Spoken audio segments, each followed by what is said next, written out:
Assalamualaikum warahmatullahi wabarakatuh. Kita tahu kematian itu hakul yakin, semua bakal mati.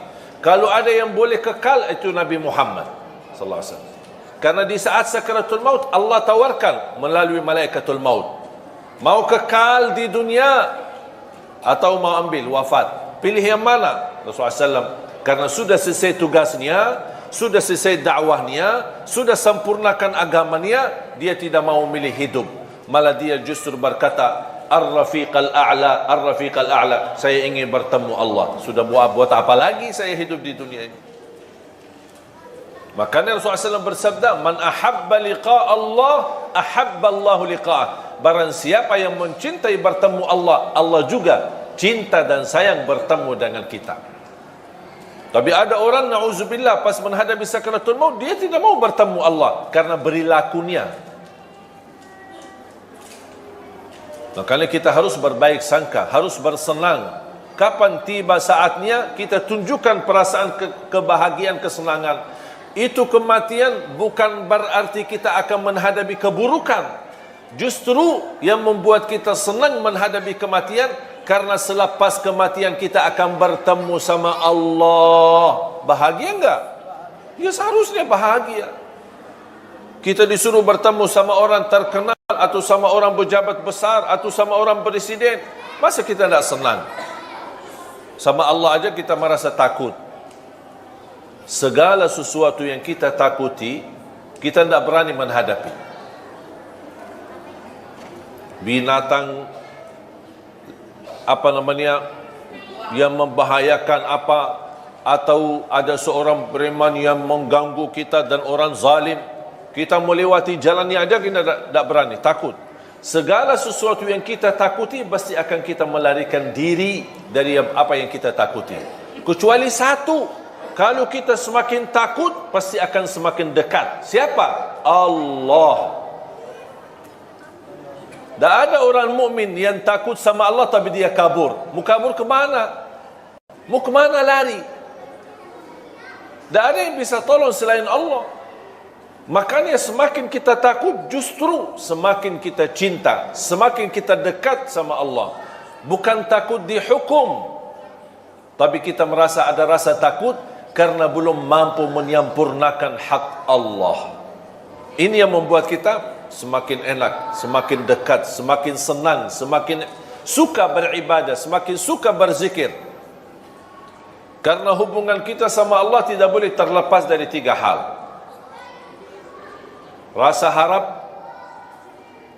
rasa takut, dan di atas ini semua adalah rasa cinta. Jadi bukan yang membuat kita mau beribadah karena kita mengharapkan saja, tapi yang membuat kita terdorong beribadah karena saya cinta. Masalah harapan itu belakangan, tahap yang kedua. Yang membuat saya takut, menjauh dari dosa dan maksiat, menjauh dari durhaka sama orang tua, menjauh dari hasud, menjauh dari dengki, menjauh dari sifat sombong dan dosa-dosa yang lain. Apa yang membuat? Bukan karena dilarang dan saya takut melanggar larangan Allah. Yang membuat saya takut tidak berbuat dosa maksiat karena saya cinta sama Allah. Akhirnya kalau kita semakin cinta sama Allah, nikmat, harapan dan ketakutan akan semakin sempurna. Karena Allah tidak mau juga kita takut sampai putus asa. Takut dihukum, takut karena dosa maksiatnya terlalu banyak, menzalimi orang macam-macam. Jadi rasa takut semestinya membuat kita semakin dekat sama Allah. Sampai Rasulullah SAW bersabda, Inni la atqakum lillah wa akhsyakum lah. Aku yang paling bertakwa kepada Allah, kata Rasul, dan aku yang paling takut kepada Allah. Bapak Ibu jamaah sekalian dimuliakan Allah SWT, kembali lagi, yang mendorong kita saat beribadah tidak boleh terlepas dari 3 poin atau 3 hal. Harap. Apa yang kita harapkan dari Allah? Ridha. Kita harap Allah ridha. Kalau Allah ridha sama kita, beres, sudah selesai, tidak ada masalah. Kalau Allah ridha, berarti ibadah pasti diterima. Kalau Allah ridha, kekurangan pasti dimaafkan. Kalau Allah ridha, dosa pun Allah akan tutupi, karena Allah sudah ridha. Ada rasa takut, bukan takut dihukum, tetapi kita takut semakin beribadah, tapi ada rasa takut, jangan-jangan Allah tidak mau terima amal ibadah saya. Oh, barangkali ibadah saya belum baik, barangkali belum ikhlas, barangkali belum sempurna, ada kekurangan khusyuk. Saya kadang-kadang suka berzikir, tapi lebih banyak suka malas. Ini muncul rasa takut. Takut kekurangan ibadahnya, tidak sesuai dengan perintah, tidak sesuai dengan ajaran agama, tidak sesuai untuk meniru Nabi Muhammad sallallahu alaihi wasallam.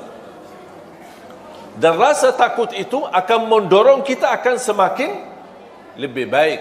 Kalau saya salat asar atau saya salat zuhur, kayaknya belum sempurna ya, masih ada kekurangan, insya-Allah saya salat sunnah ba'diyah. Karena tugas salat sunnah qabliyah ba'diyah menutupi kekurangan salat wajibnya. Belum sempurna sunnah qabliyah ba'diyah, udah saya tambah lagi salat duha, saya tambah lagi sunnah wudu, saya tambah lagi salat tasbih, saya tambah lagi salat hajat. Belum lagi, masih ada kekurangan, saya tambah lagi salat tahajud, walaupun 2 rakaat, tutup witir, tidak harus 8 rakaat, tidak harus 10, tidak harus 20. Boleh enggak saya salat tahajud cuma 2 rakaat? Ya boleh. Witir langsung ditutupi witir. Jadi tahajud itu tidak semestinya jumlah yang banyak. Boleh enggak kita salat malam tapi belum tidur? Ada orang tanya, aku mau salat malam tapi aja sudah jam 1 saya belum tidur. Asik lagi ngobrol sama suaminya, lagi mesra-mesra, senang-senang, atau lagi membahas diskusi soal anak, sampai kelewat waktunya, sampai jam 12, jam 1. Kalau tidur jam 1 takut ketiduran, bangun salat subuh, belum salat tahajud. Boleh enggak saya salat malam sebelum tidur? Ya boleh. Daripada sia-sia. Ada orang berkata harus tidur walaupun sebentar. Maksudnya sebentar? Sampai saya pernah baca di salah satu komen, dia bilang wajib tidur sebelum salat malam, walaupun hanya tutup mata sebentar terus buka lagi. Itu bukan namanya tidur. La yukallifullahu nafsan illa usaha. Tidak ada ajaran yang membebani kita. Ibu-ibu, bapa-bapa yang sudah biasa tidur dan bangun tahajud, teruskan. Itu lebih baik. Tapi yang belum terbiasa, malas-malasan, suka tidur dan ketiduran, syukur-syukur bangun subuh, daripada tidak salat witir dan salat malam, tertulis nama kita menjadi ahli tahajud, mendingan kita salat baru tidur. Ada orang bertanya, gimana kalau saya salat malam, tutup witir, kemudian saya tidur, tiba-tiba saya bangun, saya lihat jam, masih ada 40 minit, belum azan subuh. Boleh enggak saya tahajud lagi? Boleh, tapi tidak boleh witir lagi. Karena Rasulullah SAW tidak mengizinkan 2 kali witir dalam satu malam. Tidak boleh 2 kali witir dalam satu malam. Faham bu? Alhamdulillah, Islam mudah. Kalau ada, selalu ada harap. Apa yang kita harapkan? Ridha Allah. Di bawah ridha Allah pasti surga. Masa ada orang-orang beribadah tapi tidak mengharap surga? Terus maunya apa? Mau neraka. Harap surga dan takut neraka. Tapi lebih daripada harap surga dan takut neraka, yang membuat kita mau mencintai Allah, mau beribadah kepada adalah rasa cinta. Itu yang paling tinggi. Contoh, ibaratnya seperti burung. Kira-kira burung tambah kepala bisa terbang enggak? Burung dengan kepala tapi tidak ada sayap bisa terbang enggak? Itu orang mukmin. Kepala adalah cinta, dua sayap harap dan takut. Harus tiga-tiganya ada supaya hubungan kita sama Allah semakin baik. Bisa terbang. Tapi kalau kepala ada cinta sama Allah, ada orang cinta tapi ibadahnya tidak jalan. Tidak ada harap, tidak ada takut, tidak ada perasaan sama sekali. Tidak bisa jalan. Sampai ada orang berkata, aku tidak, kalau Allah takdirkan saya masuk neraka, ya tidak apa-apa, saya ikhlas kok. Masa begitu doanya? Ya Allah, saya kalau tidak diizinkan masuk surga, ya tidak apa-apa. Itu namanya orang beribadah tapi tidak ada harapan. Tidak mau harap ridha, tidak harap surga, tidak takut neraka. Ya tidak apa-apa. Itu tidak bisa. Cinta ada, rasa harapan ada, dan juga takut ada. Takut amalan ibadahnya ditolak. Takut tidak diterima. Takut tidak sempurna. Takut sia-sia. Iman ada yang amalannya sia-sia? Ada. Sampai Allah ceritakan dalam Al-Quran, alladzina dhalla sa'yuhum fil hayatid dunya wa hum yahsabuna annahum yuhsinuna sun'a. Mereka yang merugi adalah yang datang di hari kiamat. Dia merasa dirinya telah berbuat banyak kebaikan, tapi kenyataannya di hari kiamat merugi semuanya karena mereka tidak ikhlas lillahi ta'ala.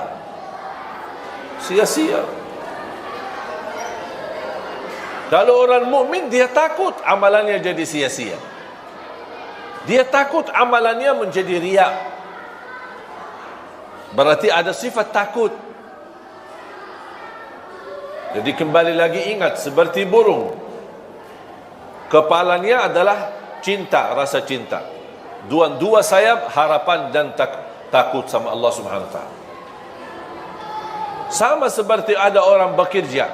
Apa yang diharapkan? Upah. Masa dia mau bekerja, ya terserah bos. Kalau mau kasih gaji boleh, tidak mau kasih tidak apa-apa.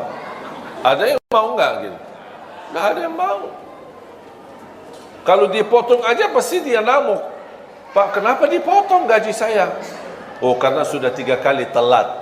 Karena denda, karena hukuman. Allah juga Maha Adil. Yang berlaku kita sama manusia berlaku sama Allah Subhanahu wa taala. Dan Allah Subhanahu wa taala walaupun Maha Adil, Allah lebih banyak menjalankan kasih sayangnya kepada kita daripada keadilannya. Contoh, A'udzu billahi minasyaitonir rajim. Bismillahirrahmanirrahim. ولو يؤاخذ الله الناس بما كسبوا ما ترك على ظهرها من دابة ولكن يؤخرهم إلى أجل مسمى فإذا جاء أجلهم فإن الله كان بعباده بصيرا. Surah Fatir, surah 35 ayat 45. Sekiranya Allah menghukumkan manusia atas setiap salah, niscaya tidak ada makhluk yang mampu hidup di muka bumi. Itu namanya adil. Karena sistem adil, yang salah wajib apa? Yang salah wajib dihukum. Kalau orang salah kemudian kena hukuman, itu namanya adil tidak? Yang tidak adil, kalau ada salah tapi tidak ada hukuman, itu namanya tidak adil. Menurut ayat ini, surah 35 ayat 45, sekiranya Allah berkenan menjalankan keadilannya terhadap perilaku manusia, setiap salah, setiap dosa kena hukuman Allah. Contoh, dosa mata, dicabut nikmat mata, hukuman. Dosa tangan, dicabut nikmat tangan. Ketiduran salat subuh, bertambah bau badan kita. Ada dosa lagi, dosa riba, dosa apa saja, ada kena hukuman. Menurut ayat ini, kalau Allah berkenan menghukum manusia setiap dosa dan maksiatnya, niscaya tidak ada makhluk, jangankan manusia, tidak ada makhluk termasuk binatang, tidak ada makhluk yang mampu hidup di muka bumi. Kenapa? Karena habis dihukum Allah. Sudah habis. Tetapi Allah Subhanahu wa taala menunda sampai di hari pembalasan. Tidak dihukum. Bayangkan aja, kalau setiap dosa bau badan kita. Dosa lagi tambah keras bau badan kita. Dosa lagi bertambah keras bau badan kita. Kira-kira berani enggak keluar rumah? Langsung ditandain orang. Bau ya, dosanya banyak. Langsung ditandain orang. Malu kita sama orang. Makanya tanda sesuatu salah atau dosa apa? Ada dua tanda.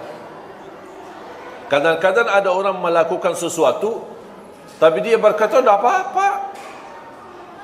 Mau nggak tahu ini salah atau tidak? Lihat dua hal. Pertama, ada nggak sesuatu di hati tidak enak?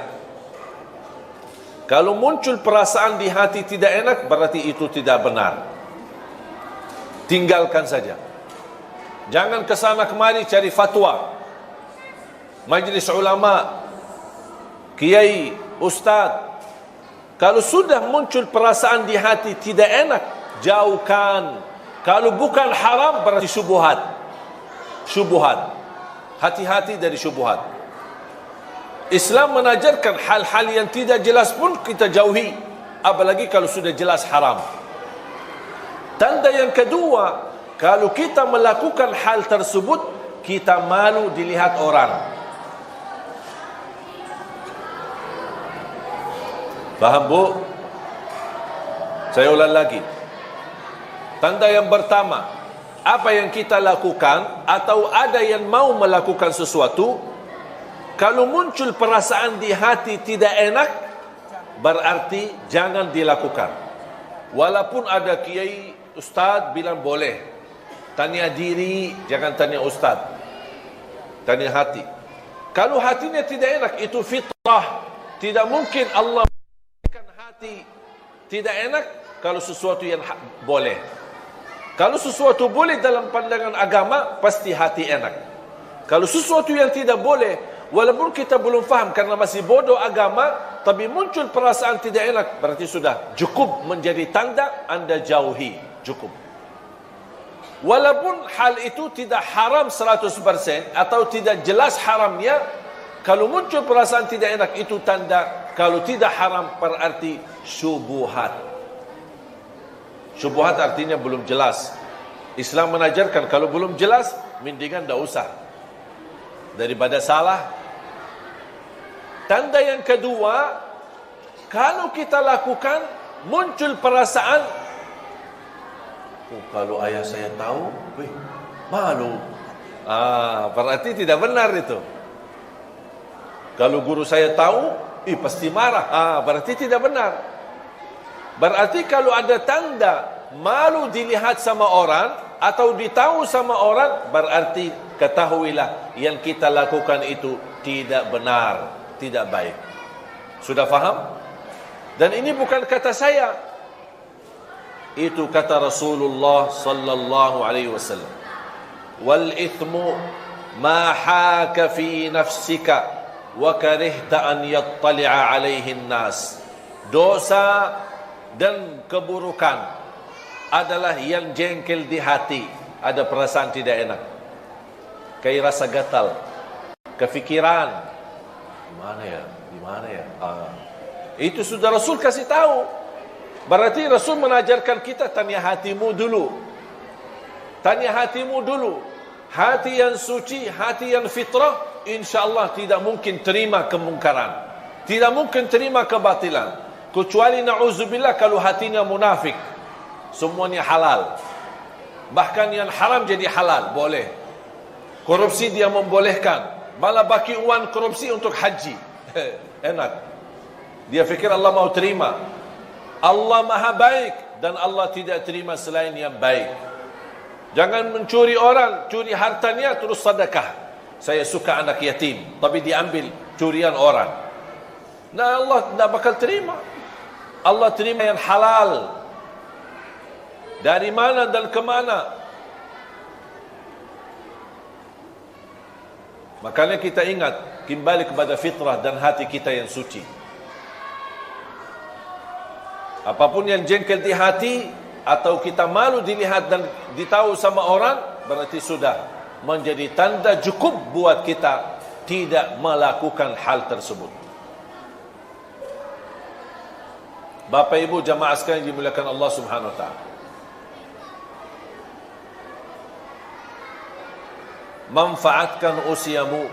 Allah sendiri bersumpah dalam Al-Quran, wal 'asr innal insana lafi khusr illa alladhina amanu wa 'amilus salihat wa tawasaw bil haqq wa tawasaw bis sabr. Demi masa, demi waktu, apapun di dalam Al-Quran, kalau Allah berani bersumpah, itu berarti tanda sesuatu kemuliaan di belakang sumpah itu. Ada sesuatu kemuliaan di belakang sumpahan Allah Subhanahu wa taala. Allah ingin menyampaikan kepada kita, demi masa, demi waktu, berarti waktu dan masa itu berharga bagi Allah Subhanahu wa taala. Allah boleh bersumpah dengan apa saja, tapi kita manusia tidak diizinkan bersumpah kepada selain nama Allah. Demi Allah, wallahi, lillahi. Tapi kalau Allah bersumpah banyak, wasyamsi wa duhaha, wal qamari idza talaha, wad duha, wat tin waz zaitun, wal fajr, was samai wat tariq, was samai dzatil buruj. Ini semua namanya sumpah. Dan Allah berhak bersumpah dengan apa saja, termasuk wal asr. Allah bersumpah dengan demi masa, demi waktu. Gara-gara waktu dan masa, banyak manusia bakal merugi, kata Allah. Kenapa merugi? Karena dia tidak memanfaatkan waktu itu. Termasuk waktu adalah umur. Makanya sebaik-baik hamba, yang panjang usianya, baik pula amalannya. Sebaliknya seburuk-buruk hamba, yang panjang usianya tapi buruk amalannya.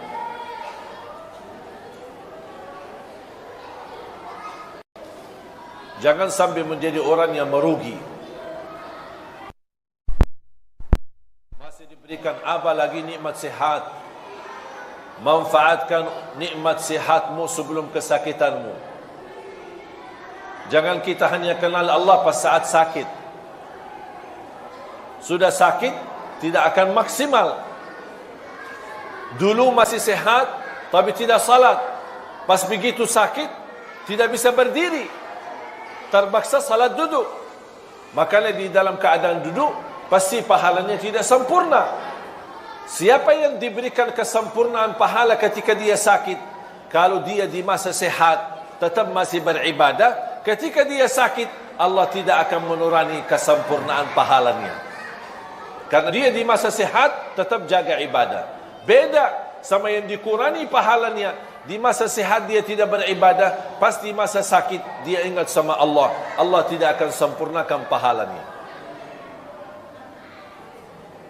Makanya Rasulullah SAW mengingatkan, manfaatkan usia kuatmu di saat kuat, masih muda, sebelum kelemahanmu di saat lemah, sudah tidak kuat. Manfaatkan usia mudahmu sebelum usia tuamu. Manfaatkan kekayaanmu sebelum kemiskinanmu. Manfaatkan usia kesehatanmu sebelum kesakitanmu.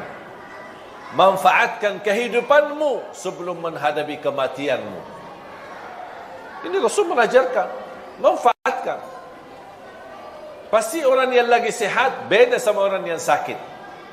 Yang sehat kan masih bisa beraktivitas, ikut bantu panitia, ikut masjid, bisa bola-balik ke masjid. Kalau yang sakit, tidak setiap waktu bisa ke masjid. Makanya Rasul mengajarkan, manfaatkan nikmat sehatmu. Di usia muda, tidak mungkin sama dengan usia tua.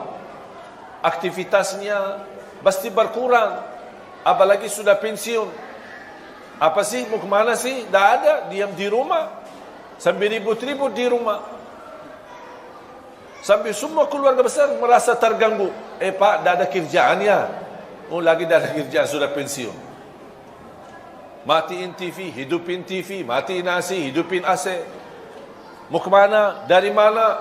Sudah dah ada kerjaan lagi. Dah ada kerjaan. Beda sama orang yang ada kesibukan dalam kebaikan.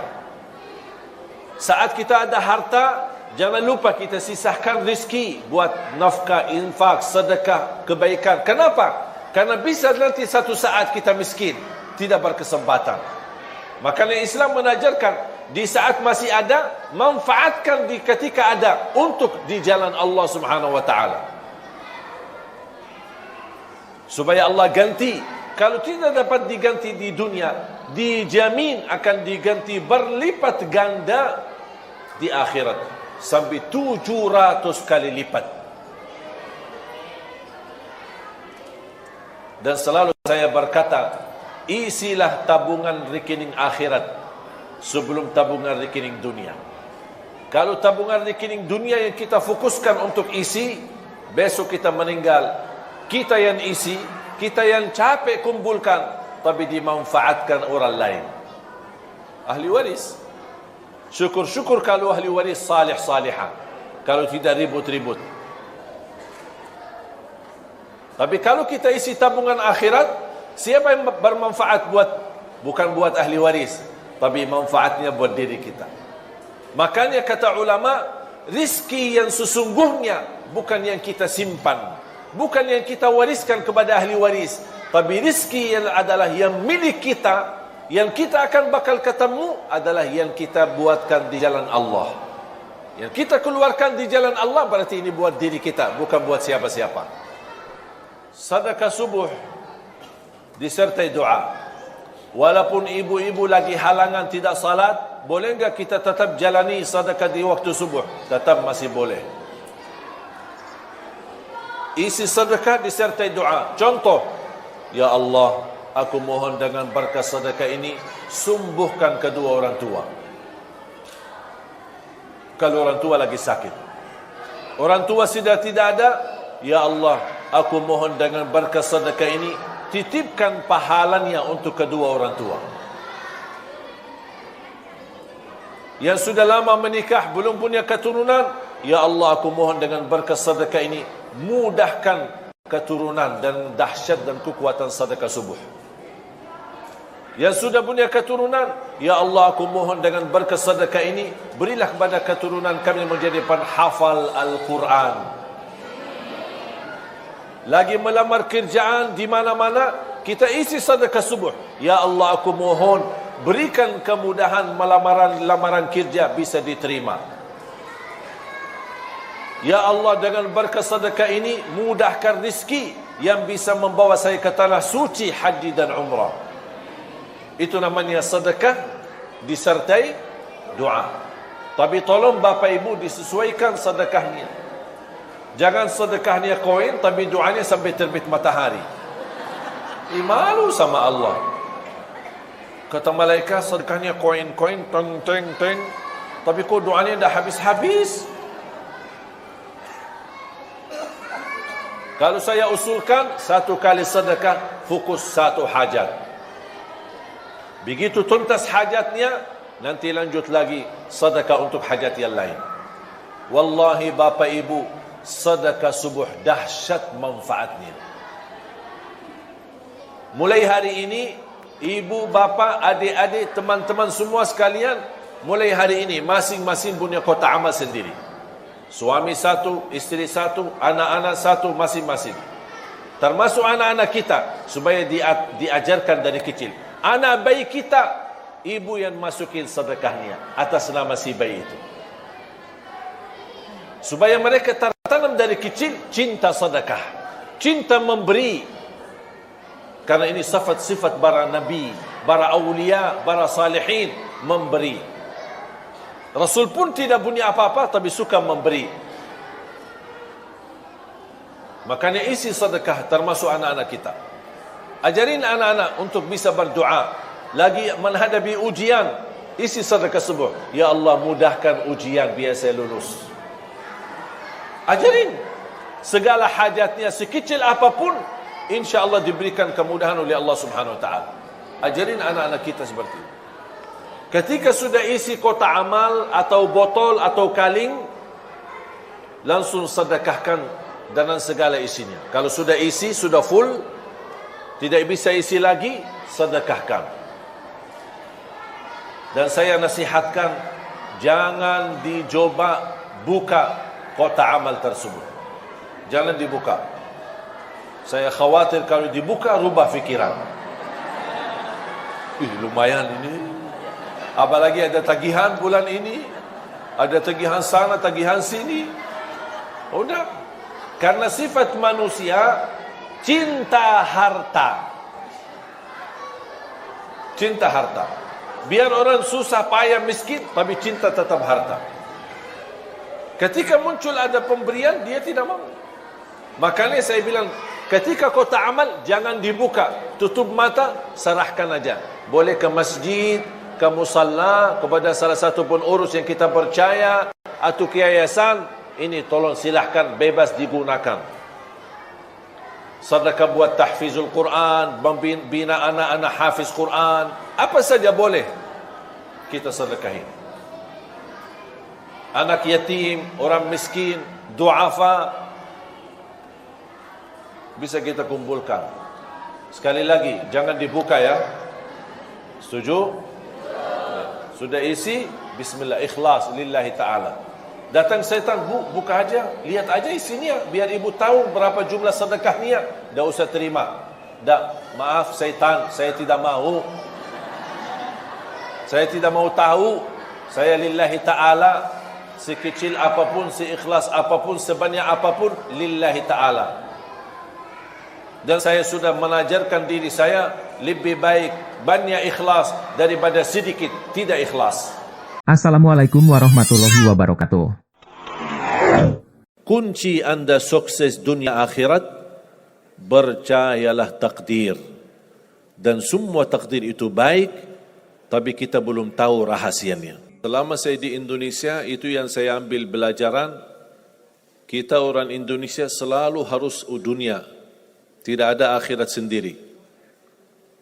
Dunia dan mau kaya di dunia kaya, selamat di dunia selamat. Jadi dunia itu harus dibawa. Kalau udah bahasanya akhirat, pasti orang bertanya, terus dunia kita gimana? Makanya begitu saya membaca sukses dunia akhirat, wah ini Indonesia ini.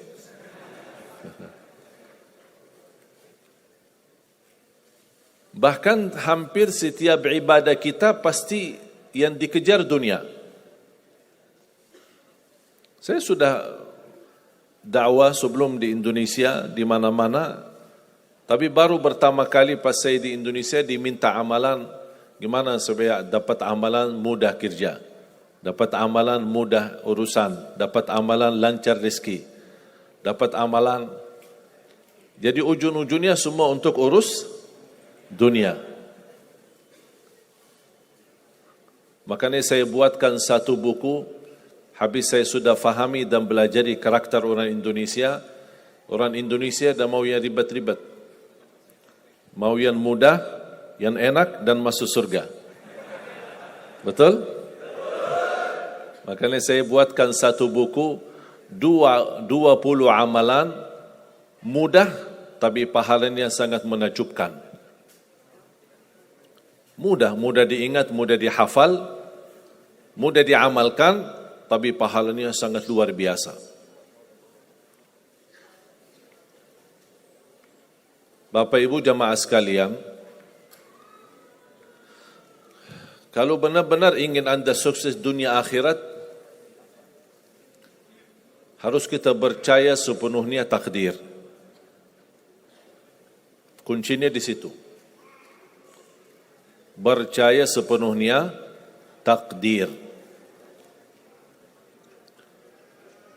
Takdir itu menjadi salah satu rukun iman.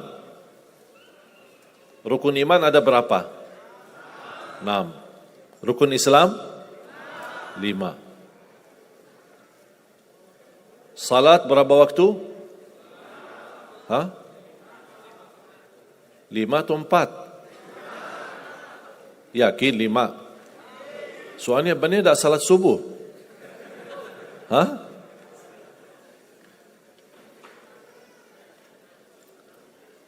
Takdir itu menjadi salah satu rukun iman. Tapi banyak di antara kita yang belum percaya sepenuhnya soal takdir. Dan kita sifat manusia, mohon maaf, suka tidak adil. Contoh, kalau Allah berikan karunia, nikmat, pertama kita lupa bersyukur. Yang kedua, kita tidak pernah berkata sama Allah, ya Allah, kenapa aku dapat nikmat ini? Tapi sebaliknya, kalau kita diuji oleh Allah, kita kurang sabar, dan kita bertanya sama Allah, ya Allah, kenapa saya diuji? Faham tak? Kalau kita dapat nikmat, ada enggak orang-orang yang lulus misal ujian, dia berkata, ya Allah, kenapa saya lulus ujian? Tak pernah. Tapi kalau dia tidak lulus, dia bilang apa? Ya Allah, kenapa saya tidak lulus? Ketika ditimpa musibah, dia selalu merasa nyesal atau merasa sakit hati, tersinggung. Berkata sama Allah, kenapa saya diuji? Padahal saya orang baik. Saya jaga salat, saya berusaha mendekat sama Allah. Tapi saya merasa bertambah berat ujiannya. Tapi sebaliknya, ketika diberikan nikmat, dia tidak pernah menyebutkan, ya Allah, kenapa saya mendapatkan nikmat ini? Kayaknya si fulan lebih fantas mendapatkan nikmat. Itu tanda manusia tidak adil. Tidak bersikap adil. Makanya subhanallah, semakin anda mantap imannya terhadap takdir, semakin hidupmu jadi nikmat. Saya kasih contoh.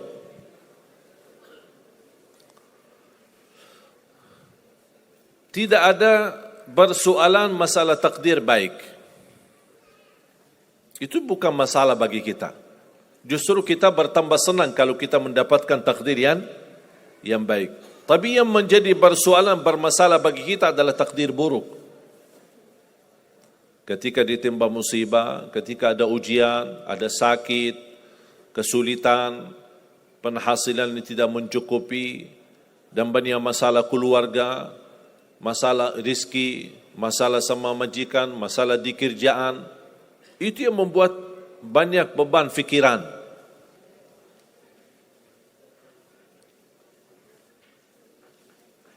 Tapi kita harus tahu, sebenarnya walaupun takdir itu ada baik, ada buruk,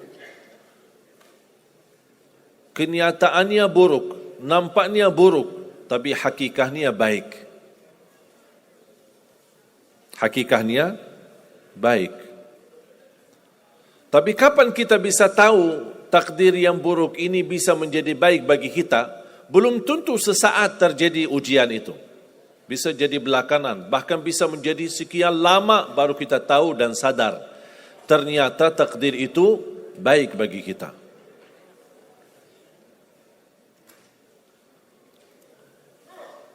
Saya kasih contoh. Melalui cerita.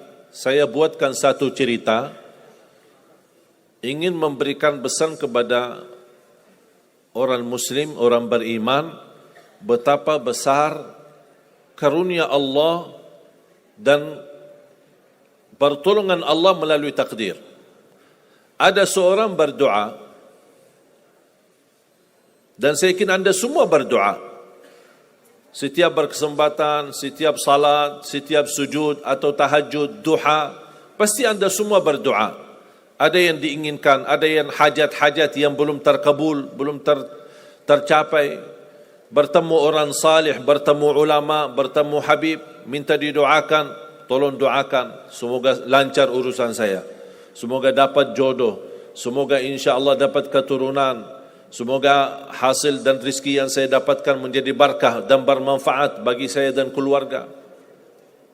Ada orang berdoa kepada Allah Subhanahu wa taala. Mohon jamaah sekalian dengar cerita ini baik-baik, karena ada pesan hikmah yang kita bisa ambil.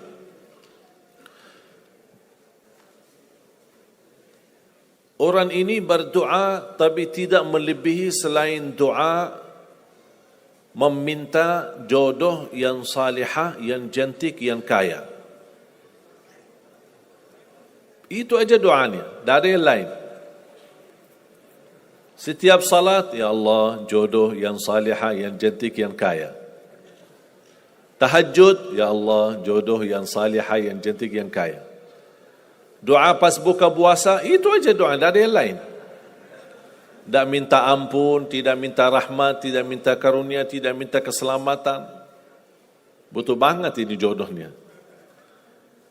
Dapat rezeki sedikit, dapat kemudahan berangkat haji.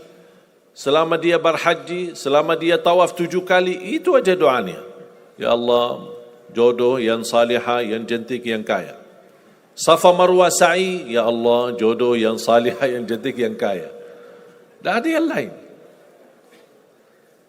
Ketika satu malam dia sudah di tengah air, berjalan malam hari santai-santai di kampung sambil membayangkan jodohnya, menghayal bagaimana cantiknya. Pas di dalam perjalanan dikejar anjing. Dia lari, dan justru anjing semakin lari semakin dikejar. Makanya kalau ketemu anjing jangan lari. Akhirnya anjing berhasil gigit kakinya, berdarah. Datang mobil ambulan, dibawa ke rumah sakit. Di dalam mobil ambulan dia merasa menghadapi ujian, dan dia berkata, ya Allah, selama ini saya berdoa minta jodoh yang salihah, yang cantik, yang kaya, masa dikirimkan anjing? Dia belum tahu ada apa.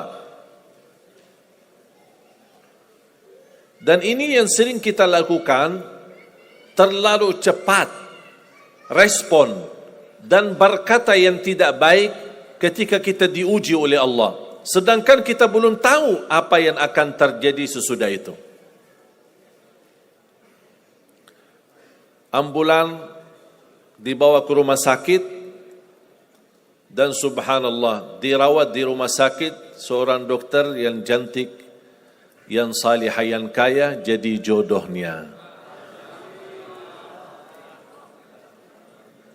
Ada hikmah enggak digigit anjing? Buruk enggak kejadian itu? Buruk, digigit anjing pasti buruk. Tapi ternyata di dalam keburukan Allah menyediakan sesuatu kebahagiaan, sesuatu kebaikan, tapi kita belum tahu. Ternyata Allah sudah kabulkan doanya. Allah sudah kabul. Cuman kadang-kadang proses menabulkan doa itu ada di antara doa kita yang memang prosesnya lewat takdir buruk. Allah sudah kabul. Kata Allah, aku sudah kasih. Tapi tunggu.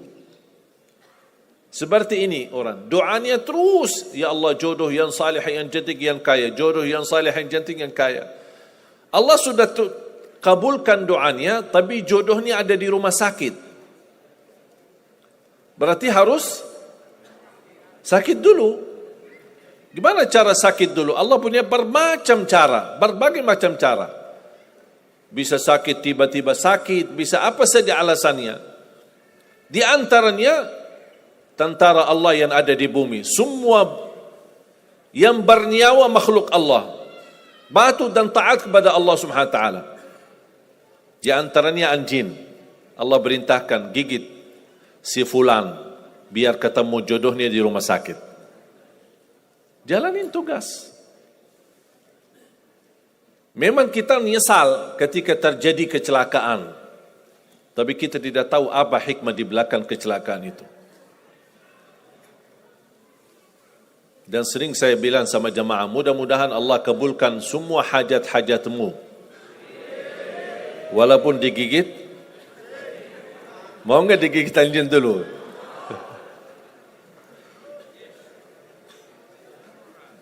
Sebenarnya kalau kita tahu rahasia takdir, apapun yang akan terjadi, kita tidak ada kekhawatiran. Karena kita tahu sesudah ujian ini pasti ada sesuatu kebaikan. Dan yakini Bapak Ibu, Allah Subhanahu wa taala Maha baik. Allah tidak senang menyusahkan hamba-Nya. Tapi kadang-kadang proses untuk menuju kebaikan ada kesulitan dan tantangan.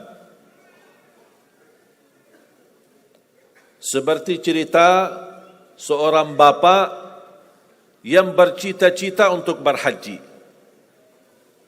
Saya bertemu seorang jamaah, usia sudah mungkin 80-an, 80 tahun lebih. Saya pas bertemu diceritakan ini marbot masjid, ahli masjid. Saya berdialog, bertahun-tahun Masya Allah, kerjaannya hanya lap-lap masjid, bersihkan masjid, jaga masjid. Saya berkata sama beliau, Pak, apa yang Bapak inginkan? Tahu enggak jawabannya apa? Saya ingin haji. Tapi saya orang tidak mampu. Doakan mudah-mudahan saya bisa haji. Saya bilang insyaAllah Pak, kalau soal haji, soal umrah, itu tidak tergantung dengan kemampuan. Ada orang yang tidak punya uang sama sekali, tapi dapat dipanggil bisa haji. Karena haji dan umrah itu hadiah dan panggilan Allah Subhanahu wa taala bagi hamba-Nya. Bahkan justru ada orang yang banyak hartanya tapi tidak tertutup hatinya untuk ke tanah suci. Boleh kita bercita-cita, berkeinginan ke tanah suci, tapi jangan digantungkan persoalan ini masalah kemampuan. Nanti kalau saya ada uang, saya mau haji dan umrah.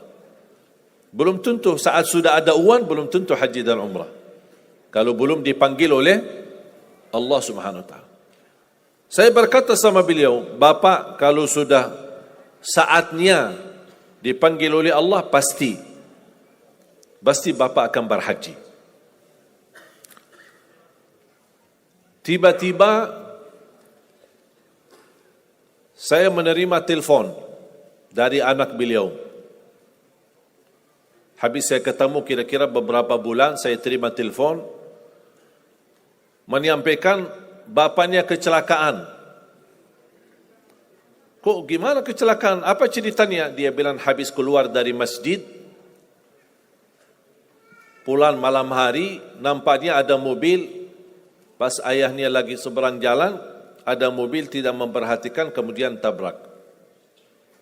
Alhamdulillah tidak terlalu parah, cuman perlu dirawat di rumah sakit sedikit, sebentar. Saya ke sana, pergi. Rumah sakitnya di mana? Dikasih tahu alamatnya. Saya datang kunjung silaturahim. Pas beliau bertemu dengan saya, nangis dan pingin peluk saya. Dan terus saya tanya gimana? Kata beliau, ada cerita yang istimewa terjadi sama saya. Ternyata orang yang menabrak beliau, orang yang kaya.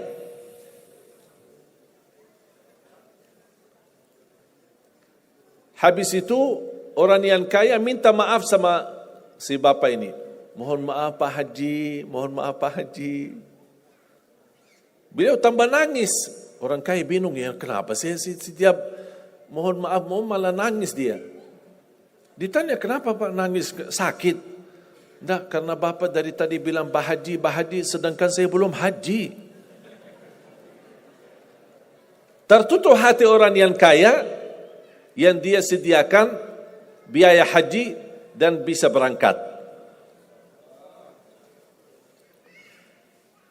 Dan kata beliau, betul apa yang disampaikan ketika pertama kali bertemu. Kalau sudah saatnya dipanggil oleh Allah, pasti bisa ke tanah suci. Walaupun ditabrak mobil. Berarti intinya apa? Apa yang saya ingin sampaikan, jangan ada yang merasa menolong atau merasa sakit hati atau merasa tersinggung ketika menghadapi ujian. Merasa belum terkabul keinginannya, Allah sudah kabulkan. InsyaAllah tidak ada di antara kita yang ditolak doanya. Cuman kita mohon maaf kadang-kadang buru-buru, ingin selalu semuanya cepat. Kadang-kadang kalau terlalu cepat apa yang kita inginkan kita dapat, itu bahaya juga. Dan Allah ingatkan, kalau manusia, Allah tidak sulit menjadikan manusia semuanya kaya. Kalau sekarang saya bertanya, mau enggak semuanya jadi orang kaya? Pasti mau, siapa yang tidak mau? Coba bayangkan, kira-kira sulitlah bagi Allah menjadikan semua manusia di bumi kaya raya? Sulit tidak? Tapi pertanyaan saya, kira-kira berjalan hidup kita enggak kalau kita semuanya kaya? Bisa berjalan lancar? Masa enggak? Semuanya kaya raya. Gimana kehidupan kita sehari-hari? Berjalan lancar tidak? Kenapa tidak? Saking banyak kekayaannya. Kalau semuanya kaya, memang sulit menjalani kehidupan. Contoh, cari supir. Siapa yang mau supirin kita? Sama-sama kaya. Datang minta tolong sama teman. Boleh enggak ini cariin supir? Aku aja lagi cari supir, dah dapat. Mau punya perusahaan sendiri, butuh tenaga kerja kan? Semuanya orang kaya. Buat apa kalau mereka semua kaya, masing-masing punya pabrik, tapi tidak ada yang bekerja? Sulit enggak jalan hidup? Sulit. Sama sebaliknya. Kalau semuanya di bumi miskin, susah. Kira-kira gimana hidup kita? Ya susah juga. Tidak bisa lancar hidup di dunia. Setiap ada orang datang minta tolong, Pak, apalagi saya Pak? Saya aja susah. Tapi makanya ada hikmah. Allah menjadikan ada yang kaya, ada yang miskin. Yang kaya menutupi kebutuhan yang miskin, miskin juga menutupi kebutuhan yang kaya, saling mengisi. Supaya apa? Supaya dunia ini berjalan. Hidup kita berjalan. Tapi coba bayangkan kalau semua orang kaya tidak mau membantu orang miskin, dan semua orang miskin sombong dan mau melayani orang kaya. Gimana kehidupan kita? Susah. Makanya jemaah sekalian, kunci anda sukses dunia akhirat, percayalah takdir. Dan semua takdir itu baik, tapi kita belum tahu rahasianya. Assalamualaikum warahmatullahi wabarakatuh. Ini hari Jumat. 4 amalan yang menjadi sangat istimewa di hari Jumat. Pertama adalah bersalawat kepada Nabi Muhammad sallallahu alaihi wasallam. Karena Rasulullah SAW menginginkan dan mempesan kepada kita, barbanya akthiru alayya minas salati yaumal jum'ah. Berbanyalah salawat kepadaku di hari Jumat. Jadi ini hari Jumat, jadi kita boleh tinggalkan seluruh zikir, hanya fokus salawat tidak salah. Karena Rasul memang minta kita bersalawat kepada beliau di hari Jumat ini. Jadi saya mohon sepanjang hari di dalam perjalanan di mana kita berada, tolong bawa salawat kepada Nabi Muhammad SAW. Baki Sayyiduna, tidak baki Sayyiduna boleh. mau panjang, mau pendek boleh, intinya bersalawat kepada Nabi Muhammad sallallahu alaihi wasallam. Yang kedua, jangan lupa membaca suratul Kahfi.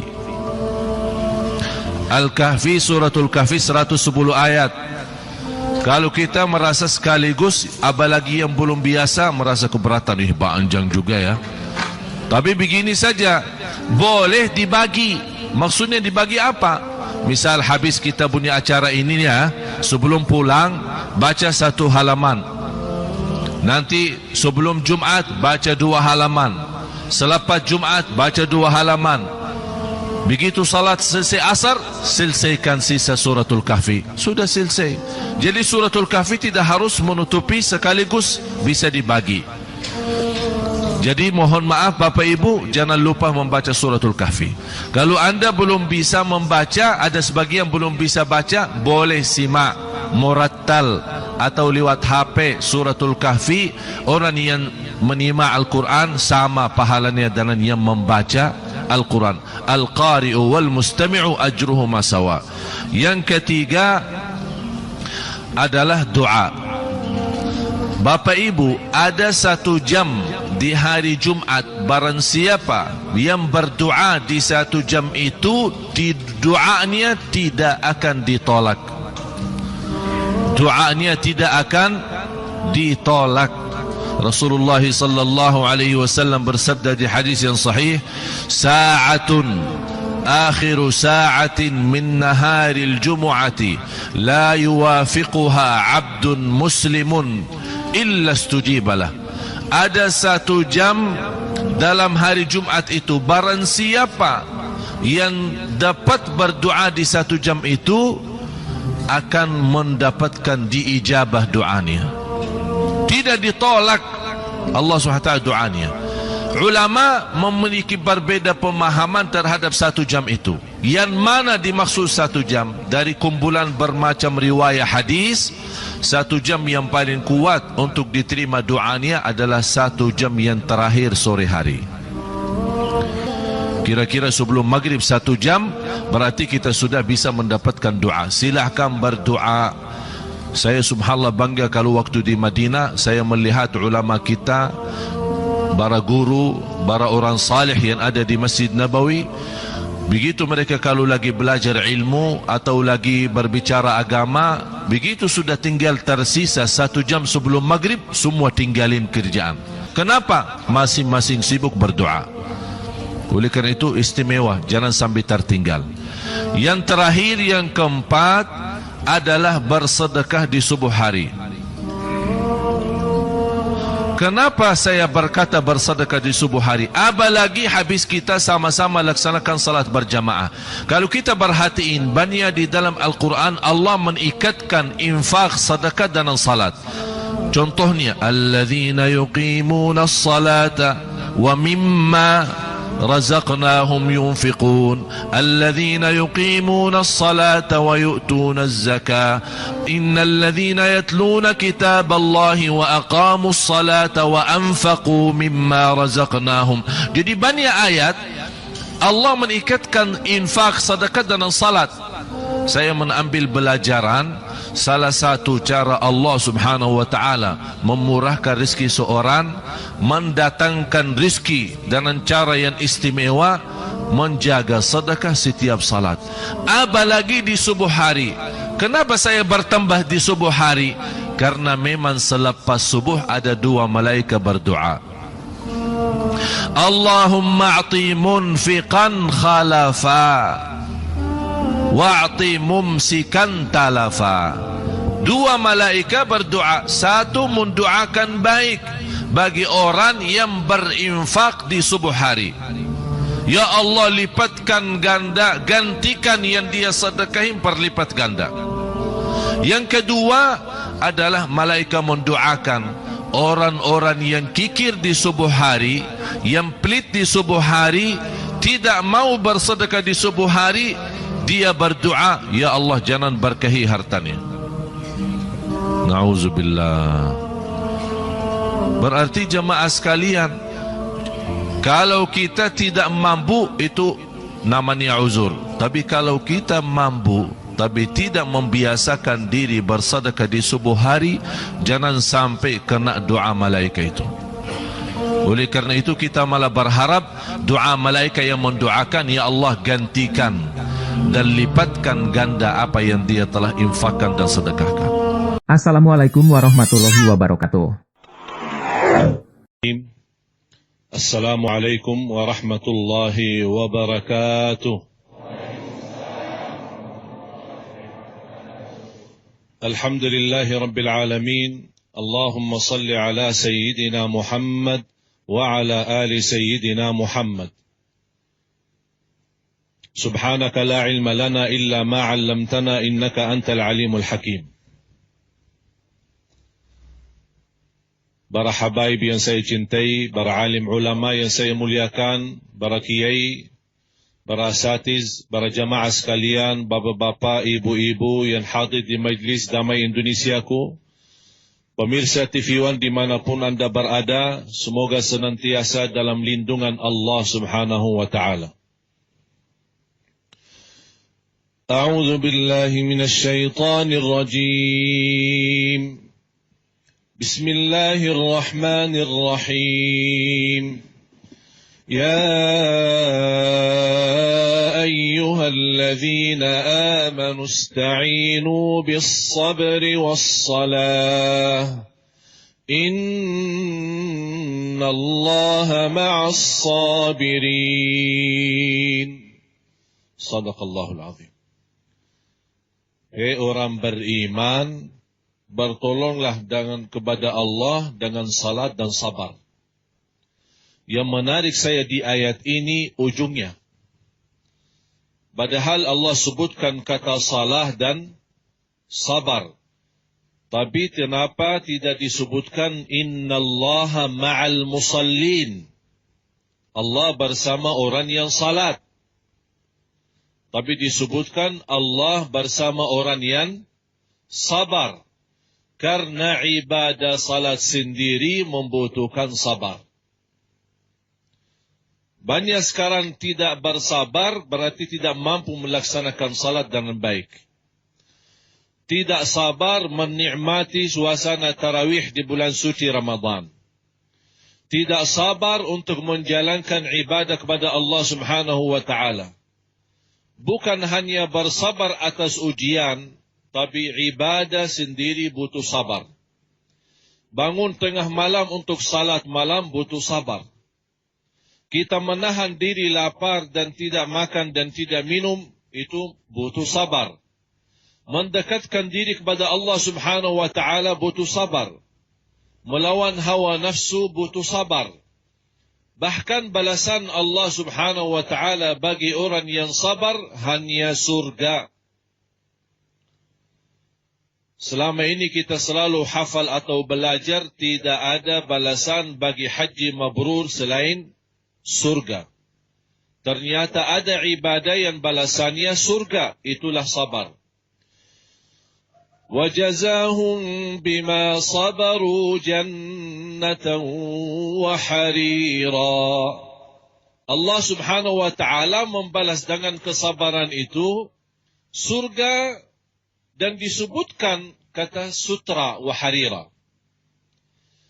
Sutra kan itu salah satu kenikmatan di dalam surga. Tapi mengapa Allah Subhanahu wa Ta'ala menambah di atas kata surga ada kata sutra? Padahal jelas yang masuk surga akan mendapatkan kenikmatan berpakaian sutra. Tapi kenapa di sini ada dua kali surga dan sutra?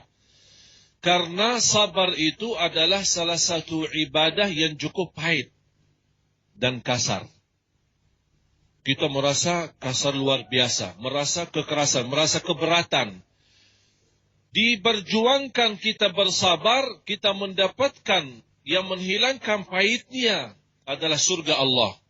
Dan selama kita sabar merasa ada kekerasan atau kasar dalam kehidupan kita, Allah menggantikan dalam pakaian sutra. Allah Maha Adil. Bahkan kata ulama, tidak ada ibadah yang mampu menjaminkan darajat tertinggi di dalam surga Allah selain ibadah sabar.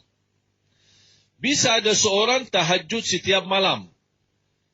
berpuasa setiap hari, haji setiap tahun, umrah setiap bulan, baca Al-Quran berhari-hari, tapi kurang sabar. Tapi ada orang lain, ibadahnya berkurang, tapi kelebihannya sabar. Dia lebih tinggi jauh daripada orang yang saya sebutkan ibadahnya. Allah subhanahu wa ta'ala meninggikan balasan bagi yang sabar, tidak ada batas balasannya Allah.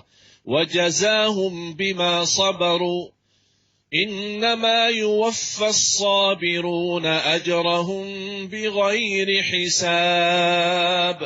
Allah akan sempurnakan pahala bagi orang yang sabar, tidak ada batasnya. Berarti, kalau ada yang berkata sabar itu ada batasnya, jangan-jangan sambil pahalanya juga ada batasnya.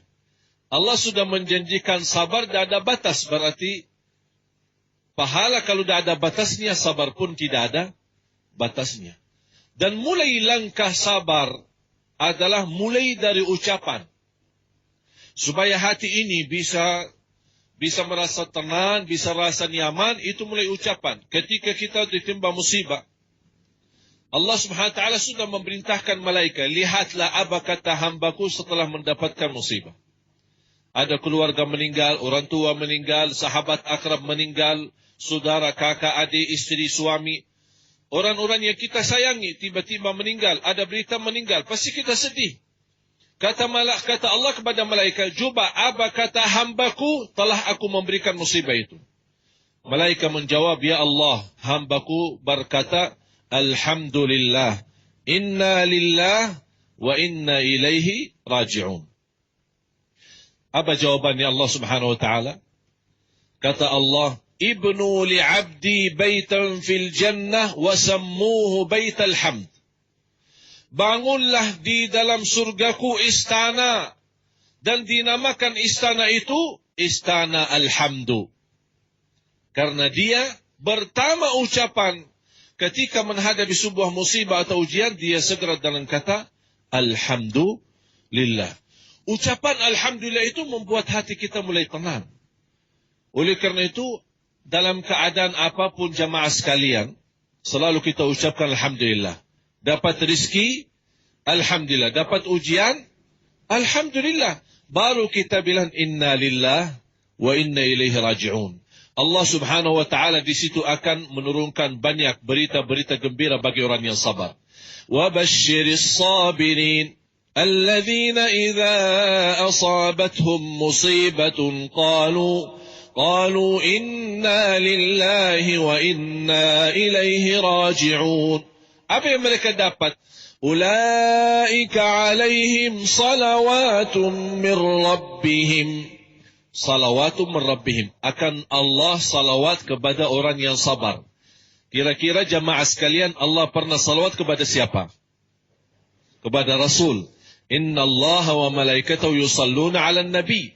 Tak ada ibadah yang bisa mendapatkan salawat dari Allah sebagaimana Nabi Muhammad dapat salawat selain ibadah sabar. Allah berikan salawat, kata ulama, salawat Allah kepada hamba-hambanya adalah Allah puji, Allah senang, Allah muliakan nama-namanya di langit. Dia orang yang sabar. Ulaika alaihim salawatum min rabbihim wa rahmah. Hanya Allah salawatkan saja? Tidak. Bahkan Allah nurunkan rahmat. Kalau salawat untuk yang di langit. Tapi kalau rahmat yang ada di bumi. Ulaika alaihim salawatum min rabbihim wa rahmah.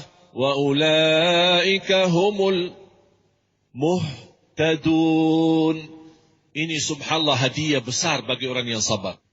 Allah berikan petunjuk. Petunjuk. Dalam segala hal, baik, buruk, apapun, kemana saja selalu dapat Allah berikan arahan. Arahan kepada yang terbaik. Di antara petunjuk, Allah berikan kekuatan dan kemampuan untuk bersabar. A'udzu billahi minasyaitonir rajim.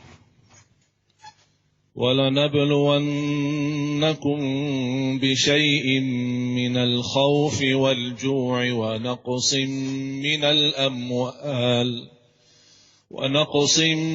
مِّنَ الْأَمْوَالِ وَالْأَنفُسِ وَالثَّمَرَاتِ وبشر الصابرين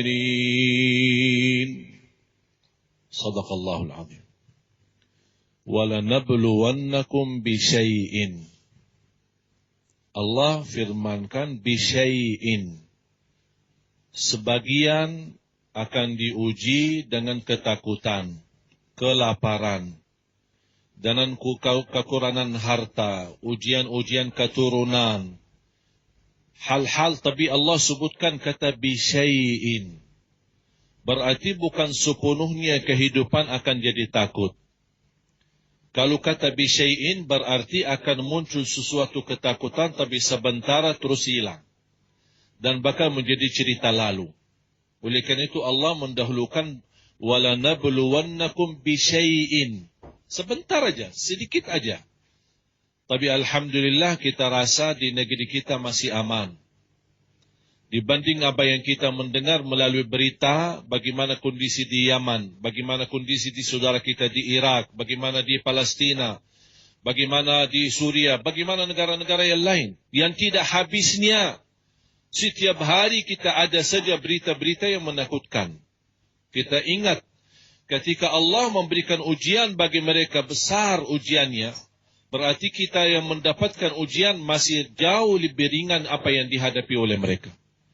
Oleh karena itu, salah satu sikap yang memberikan kekuatan kita bersabar, selalu kita melihat orang lain yang ujiannya jauh lebih berat.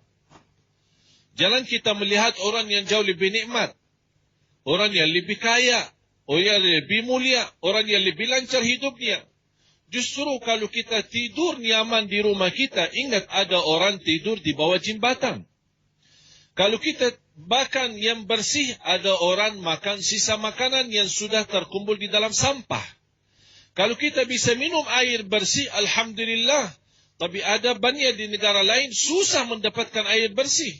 Berarti menurut saya di Indonesia masih kita mempunyai nikmat cukup banyak. Kurang kita mensyukuri. Para jamaah sekalian dimuliakan Allah Subhanahu wa taala, yang paling berat ujiannya Nabi Muhammad SAW. Seluruh Nabi dan Rasul masing-masing ada ujian. Terkumpul ujian para Nabi dan Rasul dijadikan satu di hadapan Nabi Muhammad SAW. Nabi Muhammad SAW semua anaknya meninggal dunia sejak masa kecil. Rasul kita SAW keluarganya sendiri, bahkan pamannya yang mencaci maki, hina, usir, dan mengancam membunuh. Bagaimana keadaan kita? Kira-kira ada paman mengancam kita? Ada keluarga kita menghina kita? Apakah ada orang yang kita berharap sekali dia memberikan pertolongan, begitu kita datangi ke dia, malah dia membalas dengan melempar batu? Ada enggak? Tidak ada. Rasulullah SAW luka. Rasulullah SAW dibuang kotoran unta ketika dia sujud di hadapan Ka'bah. Kira-kira saya bertanya kepada Bapak Ibu, ketika lagi sujud, dimanapun lagi salat, kira-kira ada yang pernah buang sampah di atas kepala kita, supaya kita berhenti salat? Tidak ada. Berarti kita belum diuji. Yang telah diuji itu Nabi-Nabi kita, Nabi Muhammad Sallallahu Alaihi Wasallam. Sambil sahabat menuluh dan menadu kepada Rasul, ya Rasulullah, bagaimana kondisi dan keadaan begini? Rasulullah SAW tetap meniru mereka bersabar. Karena Rasulullah SAW memiliki keyakinan dan kekuatan sabar, was-sabru miftahul faraj. Dan sabar itu pasti dapat kemudahan. Lebih-lebih daripada itu, sabar menjaminkan ampunan dosa. Rasulullah SAW bersabda di hadis yang sahih yang diriwayatkan Imam Bukhari, "Yubtala al-mu'min bihasabi dinihi." Setiap orang mukmin diuji sesuai kekuatan agamanya. Semakin kuat agamanya, semakin tinggi imannya, semakin kuat keyakinannya, semakin istiqamah ibadahnya, semakin banyak ujiannya. Kok bisa ya? Sama persis Nabi Muhammad. Nabi Muhammad orang yang paling mulia. Semestinya yang tidak boleh diuji. Tapi justru semakin mulia di sisi Allah, semakin tinggi ujiannya. Mengapa? Ada apa? Allah Subhanahu wa ta'ala suka memberikan ujian kepada orang saleh. tambah salih lagi, tambah ujian lagi, tambah salih lagi, tambah ujian lagi. Sebab Allah senang bertemu nanti di hari kiamat sama orang salih tersebut, tapi sudah bersih dari dosa dan maksiat. Dan tidak ada satu yang membersihkan dosa dan maksiat selain ujian dan sabar atas ujian. Rasulullah SAW bersabda di hadis yang diriwayatkan Imam Bukhari, "Yubtala al-mu'min bihasabi dinihi." Ujian bagi orang mukmin itu kembali kepada kekuatan agamanya. فَإِنْ كَانَ فِي دِينِهِ صَلَابَةٌ شُدَّ عَلَيْهِ. Kalau imannya kuat, akan berat ujiannya. Tapi semakin ringan imannya, semakin banyak dosanya, bisa saja semakin ringan ujiannya. Karena Allah tidak peduli dia. Udah dikasih ujian. Mau dia sabar dan mau sabar terserah. Allah tidak peduli sama dia. Mengapa? Karena dia tidak pedulikan keimanannya. Tidak berjuang untuk menaikkan kualitas iman. Tapi apa yang terjadi? Ini berita gembira dari Rasulullah SAW. وَلَا يَزَالُ الْبَلَاءُ بِالْمُؤْمِنِ حَتَّى يَمْشِي عَلَى الْأَرْضِ وَلَيْسَ عَلَيْهِ خَطِيئَةٌ. Ujian itu akan terus dihadapi oleh orang mukmin sampai dia berjalan di muka bumi sudah bersih total dari dosa maksiat. Ini hanya sabar atas ujian. Separuh iman syukur, separuh iman sabar. Dan syukur dan sabar mendapatkan iman yang sempurna. Saya akhiri satu cerita. Ada seorang dapat jodoh dengan wanita yang cantik luar biasa. Tapi suaminya sebaliknya. Paham gak sebaliknya? Istrinya cantik luar biasa. Suaminya? Oh, udahlah faham ya. Setiap istri pandangi suaminya merasa berat. Suamiku. Tapi begitu suami melihat istrinya, sayangku, cintaku. Nikmat melihatnya. Tiba-tiba malam hari, istrinya mengajak ngobrol. Suamiku, ya, sayangku. Senang ya. Saya rasa kita berdua bakal masuk surga. Kaget suaminya. Atas dasar apa kau kamu ngomong begitu? Gini aja ceritanya. Kamu mendapatkan istri seperti saya. Kamu bersyukur. Saya dapat suami seperti kamu. Saya bersabar. Orang syukur dan sabar dua-duanya masuk surga. Amin. Allahumma salli ala Sayyidina Muhammad wa ala ali Sayyidina Muhammad. Alhamdulillah, hadir di tengah-tengah kita ayah kami yang saya cintai, Bapak Haji Abu Rizal Bakri yang dimuliakan Allah Subhanahu wa taala serta ibu. Saya sebenarnya kesempatan ini kesimpulan apa yang telah kita sama-sama belajar di hari ini. Memang bahasan sabar mudah barangkali dibahas, tapi susah dipraktik. Kadang-kadang kalau kita suruh orang sabar, kamu belum tahu apa yang saya hadapi, gitu. Bahasanya begitu. Tapi sebenarnya yang membuat kita mampu bersabar adalah janji Allah Subhanahu wa taala. Yang kurang bersabar berarti dia belum berjaya janji Allah. Allah sudah menjanjikan balasan bagi orang sabar, bukan hanya di akhirat. Di dunia sebelum di akhirat sudah didahulukan pahala-pahalanya. Pertama, ampunan segala dosa. Dimuliakan di sisi Allah Subhanahu wa taala. Ini masalah ampunan termasuk dosa-dosa lalu, masa jahiliyah kita yang sering kali kita lakukan, tapi kita lupa, tapi Allah tidak pernah lupa. Dan kita belum mau bertaubat, atau belum kita bertaubat, atau belum memohon ampun. Bagaimana cara dihapuskan dosa itu? Melalui ujian. Dan disitulah kita bersabar agar kita mendapatkan menyucikan diri di dunia sebelum menghadap Allah Subhanahu wa taala di akhirat. Ada satu kata hikmah. Sabar mendapatkan ridha Allah, pahala sempurna, diampuni segala dosanya, dan takdir tetap berjalan. Fahami itu. Sabar dapat ridha Allah, ditinggikan derajatnya, dihapuskan dosanya, dan takdir tetap berjalan. Sebaliknya, tidak sabar, dapat murka Allah, tidak diampuni dosanya, dan berantakan dalam kehidupannya, dan takdir tetap berjalan. Terus milih yang mana? Mendingan sabar. Karena dua-duanya sabar atau tidak sabar, takdir tetap berjalan, tidak akan bisa merubah. Tapi dengan kesabaran kita, takdir yang berjalan ini menjadi ringan dan enak.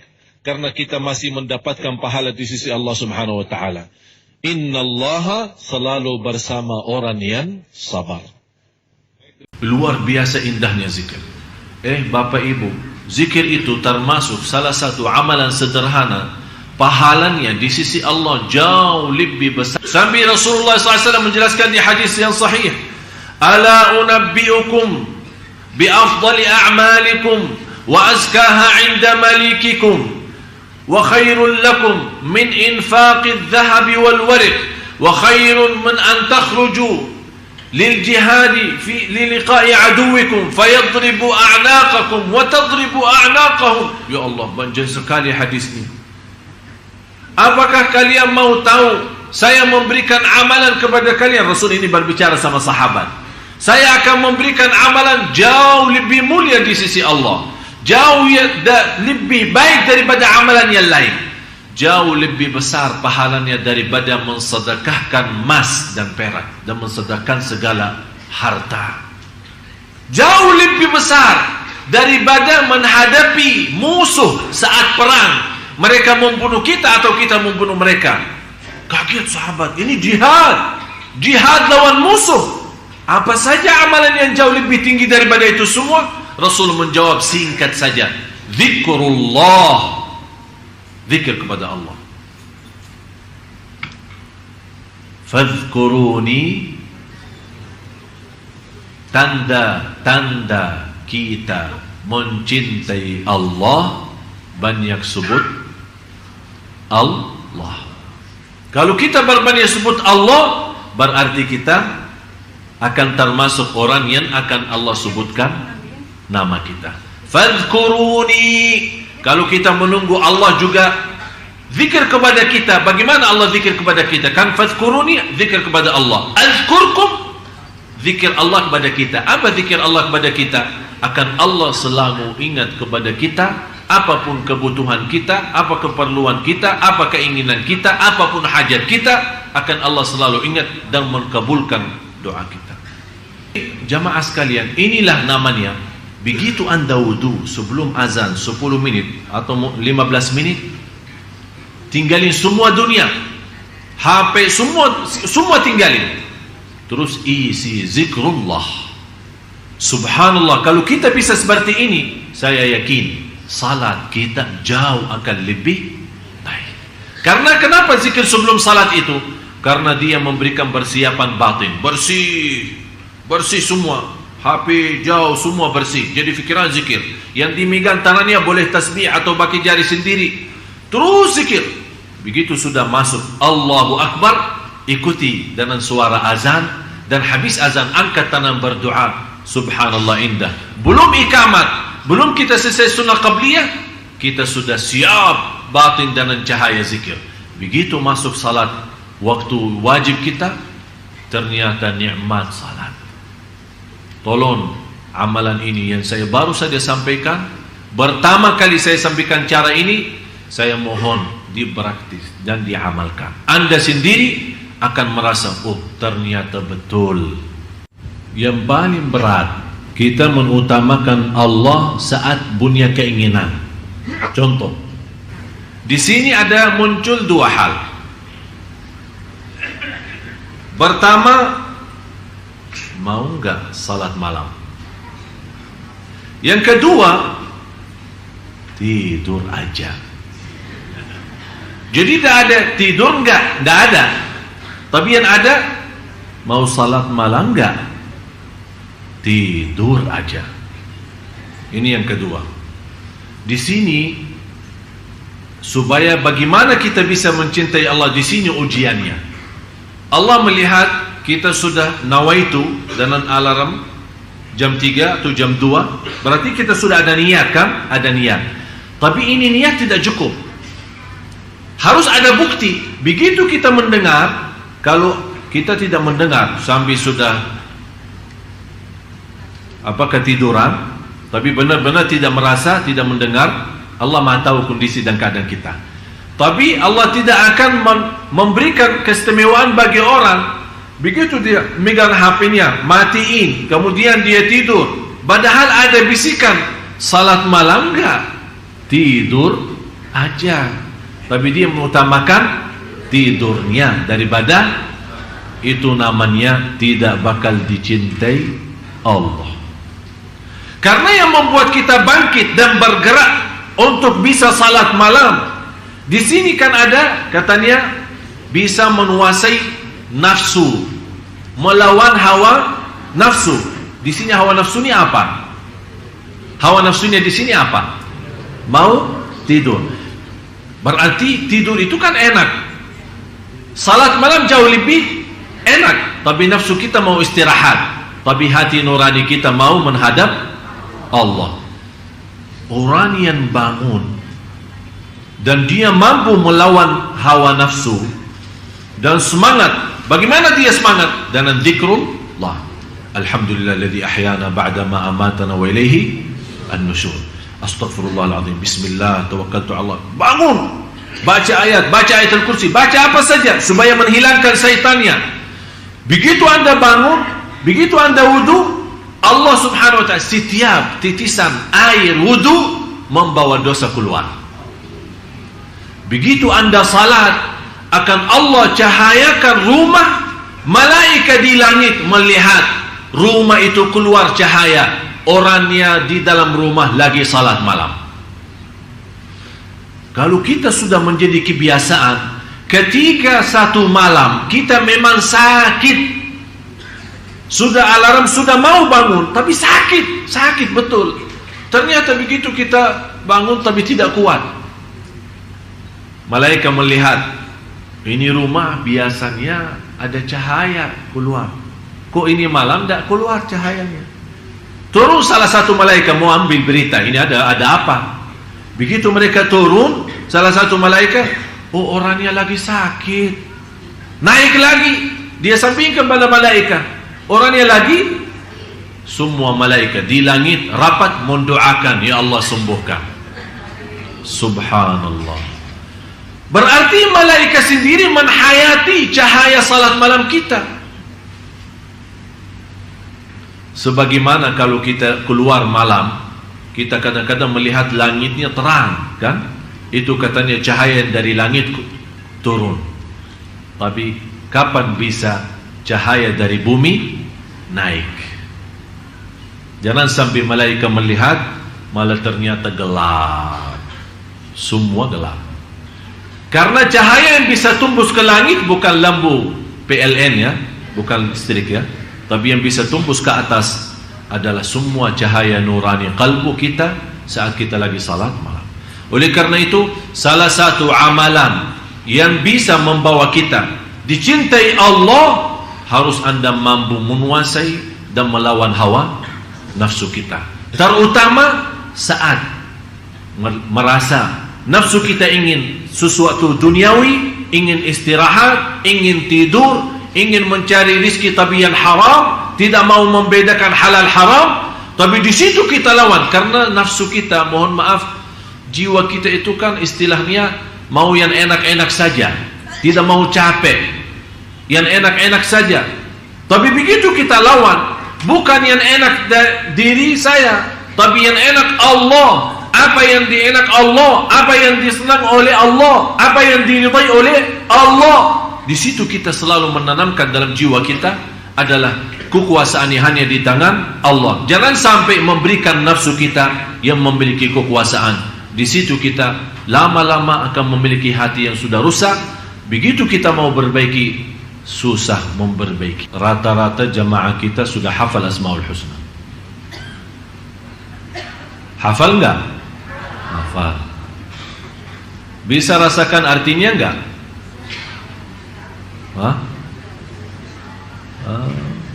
Rasulullah sallallahu alaihi wasallam bersabda di hadis yang sahih, "Inna lillahi 99 isma, man ahsaha dakhala al-jannah." Allah mempunyai 99 nama. Barang siapa yang menguasinya, yang menghafalnya, yang menamalkan isinya, yang mempelajarinya, yang mendalaminya. Itu kata ahsaha. Jadi termasuk di dalamnya menghafal, menamalkan, memahami, menhayati, merasakan, menikmati, merasa lazat saat sebut nama-nama Allah yang namanya Asmaul Husna. Dan bisa lewat Asmaul Husna kita memohon kepada Allah Subhanahu wa ta'ala. Di situ kita akan baru merasa keagungan Allah dalam hati kita semakin bertambah. Sayang kita sama Allah semakin tinggi, cinta kita semakin mulia. Begitu juga saat kita berdoa kepada Allah lewat Asmaul Husna, perhatiin, Ar-Rahman irhamni, Razzaq urzuqni, Ghafar irfirli. Jadi kita saat kita saking sudah memahami, jangan anda berkata Ya Rahman urzuqni. Oh Ya Rahman urzuqni, Ya Razzaq urzuqni, Ya Karim muliakan, Ya Ghafur ampuni, Ya Rahman rahmati. Jadi anda sudah memiliki pemahaman Asmaul Husna sambil anda bisa meminta dengan Asmaul Husna sesuai arti dan makna. Faham Bapak Ibu? Itu namanya. Barang siapa yang mampu menghafal, memahami, menhayati, dan sampai dia bisa berdoa kepada Allah lewat Asmaul Husna, kata Rasulullah dijanjikan akan masuk surga Allah Subhanahu wa ta'ala. Jadi mulai dari hari ini, kalau kita baca Asmaul Husna, lebih baik setiap hari kita bawa satu nama, tapi kita bisa mengerti apa isinya dan apa dalamnya. Faham Bapak Ibu? Yang kelima, kepasrahan hati di hadapan Allah Subhanahu wa ta'ala. Bagaimana pasrah hati? Maksudnya keluarin hati dari dada kita terus kasih ke Allah. Apa itu pasrah hati? Hah? Intinya begini, dalam ibadah, dalam mencari rezeki, saat kita makan, saat kita tidur, saat kita jalan menuju ke masjid, saat kita berjalan mencari nafkah, saat kita di mana saja berada, hati kita selalu merasa tidak punya upaya dan tidak punya daya untuk melaksanakan sesuatu kecuali dengan Allah. Terwujud benar-benar la haula wala quwata illa billah. Dan pasrah yang tertinggi adalah pasrah kalbu. Istilah lain, tawakal yang tertinggi, tawakal qalbu. Maksudnya apa tawakal kalbu? Saat kita keluar rumah, doanya apa? Bismillah, tawakkaltu ala Allah, la haula wa la quwata illa billah. Ini ucapan cukup tinggi, ucapan cukup sempurna. Tinggal apa? Ucapan lidah sudah baik, tinggal hati. Jangan sampai pas kita keluar rumah, Bismillah, tawakkaltu ala Allah, la haula wa la quwata illa billah, tapi di dalam hati masih merasa alhamdulillah saya sehat, masih muda, saya bisa berlaku sesuatu. Ini bicara sama siapa? Sama hati.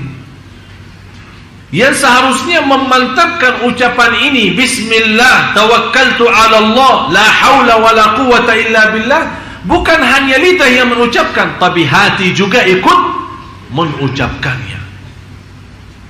Pasrah total lahir batin, Allah segalanya, kun fayakun. Begitu anda keluar membawa doa keluar rumah, anda merasa ya Allah, memang saya sudah berikhtiar berdoa, tapi segalanya di tanganmu ya Allah. Pasrah dengan yakin, saya kemana saja pergi, akan Allah menjadikan hati saya hari ini buas iman, mendapat rezeki dan kecukupan, dan senantiasa diterima segala amal dan perjuangan. Yang keenam, melihat kebaikan dan nikmatnya baik yang lahir maupun yang batin. salah satu yang bisa Anda mendapatkan dicintai Allah, harus Anda selalu mengingat nikmat Allah. Fikirkan nikmat-nikmat Allah kepada kita. Wa amma bi ni'mati rabbika fahaddits. Yang kita selalu lupa, kita sibuk mensyukuri nikmat tapi lupa mensyukuri yang memberikan nikmat.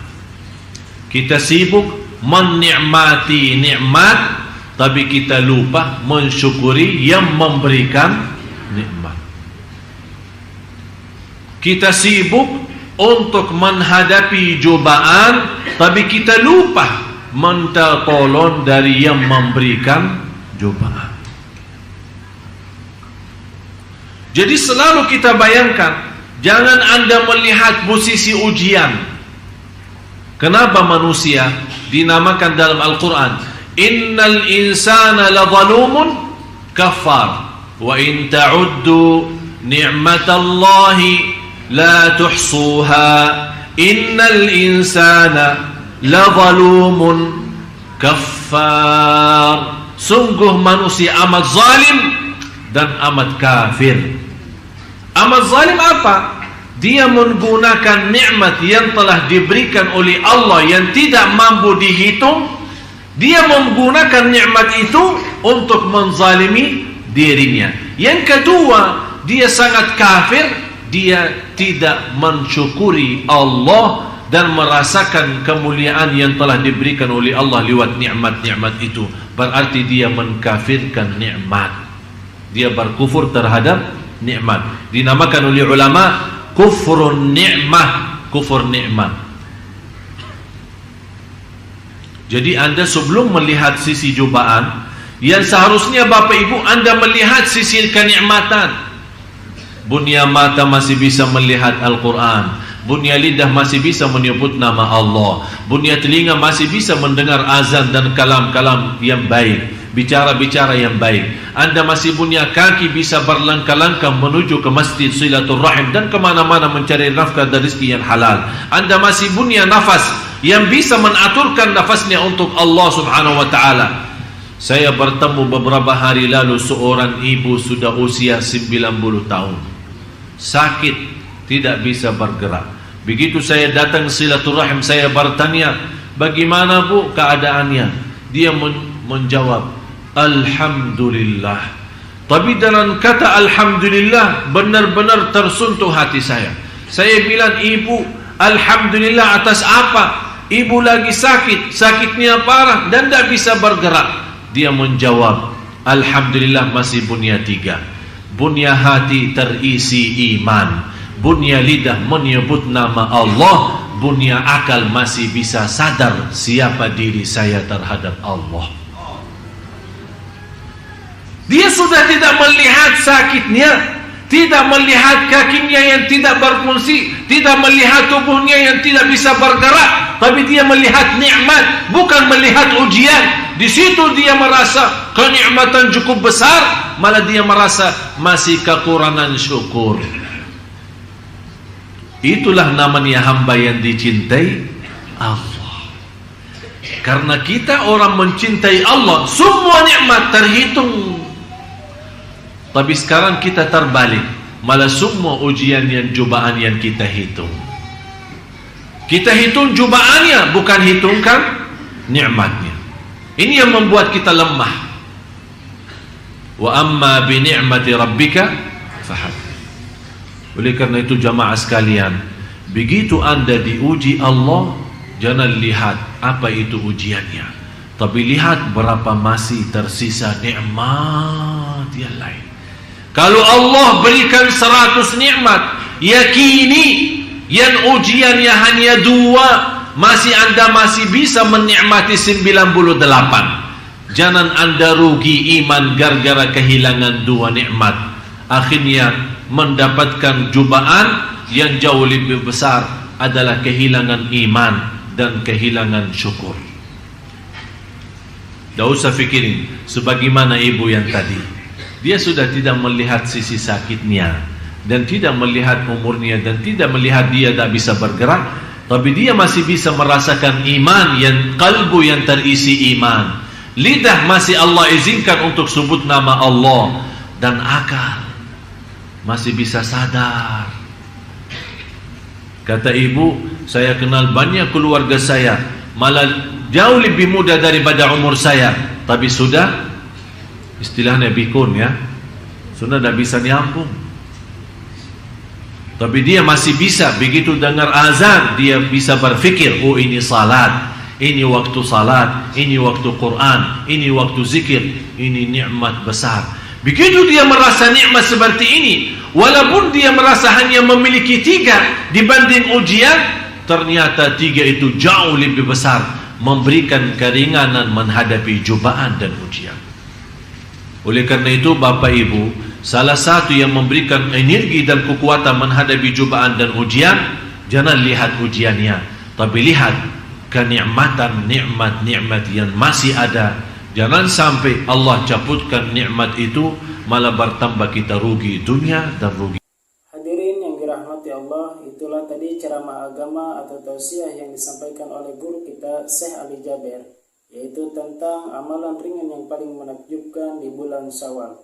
Semoga apa yang telah disampaikan beliau bermanfaat dan bisa diamalkan oleh kita dalam kehidupan sehari-hari. Amin ya rabbal alamin.